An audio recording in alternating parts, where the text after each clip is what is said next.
moi je dis toujours que l'impayé, le moment où c'est le plus embêtant de l'avoir, c'est sur ton premier bien. Parce que si tu l'as à ce moment-là, ben, t'as plus rien qui rentre.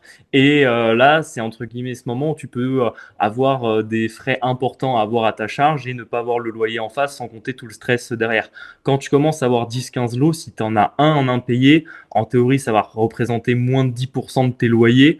Et bon, c'est toujours embêtant, c'est toujours un moment stressant, c'est toujours quelque chose de désagréable, mais tu sais que tu n'es pas en risque, tu sais que tout continue à se payer et que ça ne remet pas en cause ta stratégie. Et après, pour les banques, là, c'est un peu plus particulier. C'est qu'entre guillemets, quand tu arrives à 10-15 lots, bah, tu comprends un peu mieux comment le banquier voit les choses, qu'est-ce que tu dois lui apporter. C'est-à-dire que lui va plutôt se dire, OK, il sait investir, mais bon, est-ce qu'il me convainc de l'accompagner sur le suivant? Et plus mais attendez, vous voulez investir alors que vous avez rien.